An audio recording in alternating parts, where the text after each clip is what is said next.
Gusto nyo bang i-register ang inyong driver's license sa LTMS portal pero hindi kayo nakaka-proceed dahil palaging ganito ang nakikita ninyo?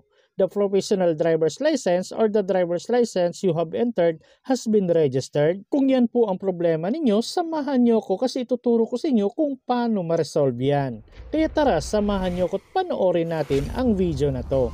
Pero bago yan, sa mga hindi pa nakasubscribe sa akin, kayo na ang bahala. So bago tayo mag-umpisa, ipaalala ko sa inyo na may dalawang paraan akong ituturo sa inyo para mabuksan yung LTMS portal account ninyo. So kung hindi nyo mabuksan sa unang paraan na ito, i-proceed nyo sa pangalawang paraan na ituturo ko sa inyo. So yung unang paraan na ituturo ko sa inyo, para ito sa mga alam pa yung email address na nilagay nila at dapat mabuksan pa nila yung email address na yon kasi magsasend ng link si LTO doon para makagawa kayo ng bagong password. In short, active at nabubuksan pa ninyo yung email address na yon. At ang pangalawang paraan naman, para ito sa mga nakalimutan na ang email address na nilagay nila or kung natatandaan man pero hindi na nila nabubuksan ang email address na ito.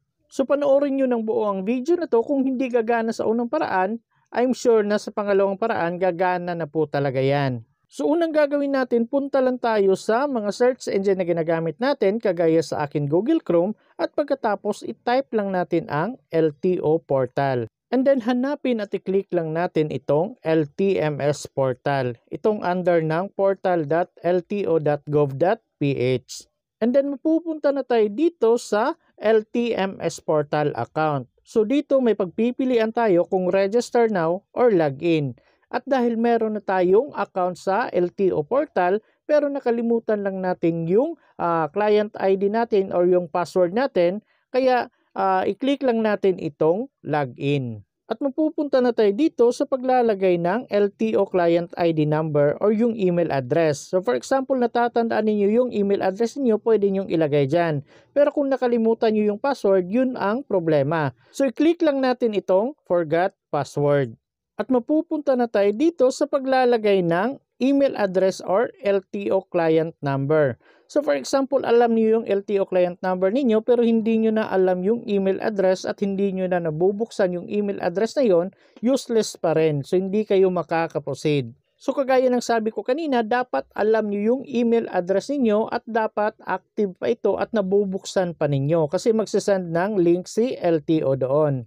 At kung natatandaan nyo pa at nabubuksan nyo yung email address niyo at nalagay nyo na dito, i-click nyo na lang po itong OK. And then may makikita na kayong ganito, a password change link has been sent to your email.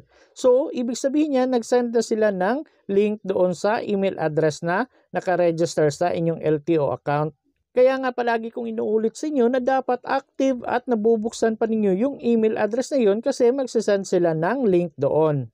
At kung active pa yung email address na yon, meron po kayong marireceive na email na kagaya nito, LTO Public Portal Password Change. Tapos nandito yung pangalan ninyo, tapos merong nakalagay dito na link. Itong kulay blue, itong may square guys, ito yung i-click ninyo para makapag-set kayo ng bagong password ninyo. So sa akin, wala pang 10 minutes, may na-receive na akong email na kagaya nito. So kung wala kayong na-receive, i-check nyo po sa spam or junk mail folders ninyo. And make sure guys, dapat na-click nyo itong kulay blue na link na ito within 24 hours kasi mag-e-expire po ito. At kung nag-expire ito, mag-apply kayo ulit ng change password. At kung meron na kayong na-receive, i-click nyo na lang po itong link. At mapupunta na po kayo dito sa paglalagay ng new password at confirm password.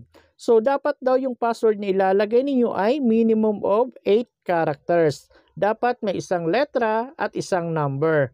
Dapat meron ding isang maliit na letra at isang malaking letra. So make sure magkatulad yung new password at confirm password na ilalagay ninyo.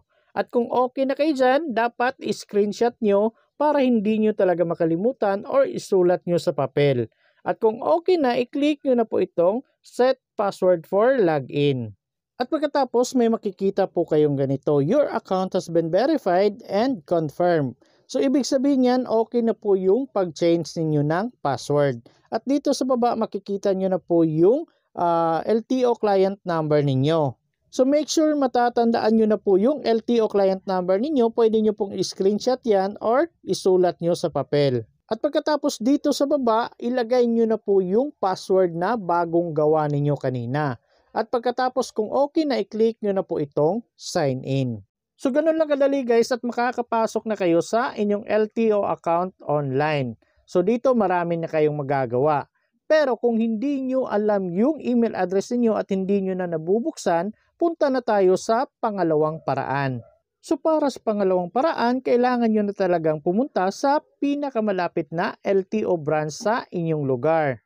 So kung pupunta kayo doon, make sure na meron kayong dalang valid ID or yung driver's license ninyo mismo dapat dala nyo po. At pagkatapos pwede kayong magtanong sa guard or sa mga desk assistant na nandoon kung anong gagawin para makakuha ng bagong password. So kagaya sa akin, pinapunta lang ako sa window 1.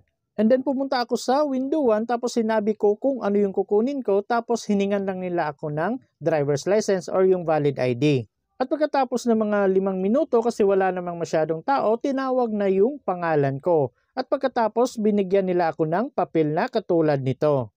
So, ito yung LTO client account ko. So, nandito yung pangalan ko, tapos yung LTO client ID, tapos yung one-time password. Tapos, meron ding password expiration. So, para sa password expiration guys, dapat within 3 days ay nagamit nyo na itong password na ito. Kasi mag-expire po siya within 3 days. At kung hindi nyo na-activate ang password nito, automatic na babalik kayo ulit sa LTO branch na kinuna ninyo ng LTO client account ninyo. So take note po, 3 days dapat na-activate nyo na ang one-time password na ito. So ngayon ituturo ko naman sa inyo kung paano i-activate ang one-time password na ito para hindi siya mag-expire. So unang gagawin ninyo, punta lang kayo sa mga search engine na ginagamit ninyo kagaya sa akin Google Chrome at pagkatapos i-type lang ninyo ang LTO portal. And then may makikita kayong ganito, i-click nyo na lang po itong LTMS portal. At mapupunta na po tayo dito sa LTMS portal. So kailangan nating i-click itong login. At dito kailangan nyo pong ilagay yung LTO client number na kinuha ninyo kay LTO. Makikita nyo naman po dito sa papel. Ito po, ito yung LTO client number ninyo. So ito yung ilalagay ninyo dito. At pagkatapos dito sa password, may nakalagay doon na one-time password. So ito yung ilalagay ninyo dito, yung one-time password. So make sure tama lahat yung spelling ng pagkakalagay, maliit man o malaking letra or may number, ilagay nyo po ng buo kung ano yung nakalagay sa one-time password ninyo. At kung okay na at nalagay nyo na, i-click nyo na po itong sign in. At mapupunta na kayo dito sa paglalagay ng new password at confirm password. So make sure yung password na ilalagay ninyo nasa minimum of 8 characters tapos may isang letra at isang number. Dapat meron ding isang maliit at malaking letra. At dapat magkakatulad talaga yung pagkakalagay ng new password at confirm password. At kung okay na at na-double check na ninyo, isulat nyo na po sa papel yan para hindi nyo makalimutan or screenshot ninyo. At kung okay na, i-click nyo na po itong set password for login.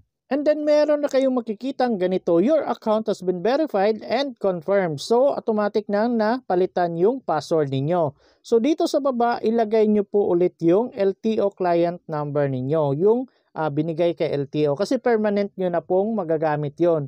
So isulat nyo or picturean nyo or i-copy nyo yon. Then dito sa baba ilagay nyo po yung bagong password na ginawa ninyo. At kung okay na at nalagay nyo na, i-click nyo na po itong sign in. At pagkatapos makakapasok na kayo sa inyong LTO account online. So dito marami na kayong magagawa. So for example, nagbiyahe kayo tapos naiwan nyo yung driver's license niyo or nawala na yung driver's license ninyo. So pwede nyo pong magamit itong LTO account online ninyo, pwede nyo pong i-click itong digital ID. So dito makikita nyo po yung driver's license ninyo, yung copy talaga ng driver's license ninyo, yung soft copy ng driver's license ninyo, makikita nyo po dito. So valid po yan kay LTO, basta hindi po screenshot. Dapat kayong mismo yung magbubukas ng inyong LTO account online. So buksan niyo mismo doon sa LTO officer or sa mga officers na nanghuli sa inyo, buksan niyo mismo sa harapan nila, ipakita niyo yung LTO client ID at yung password tapos i-click niyo yung login para makita nila na legit talaga yung driver's license niyo. At alam na nila yan kung legit ba or hindi.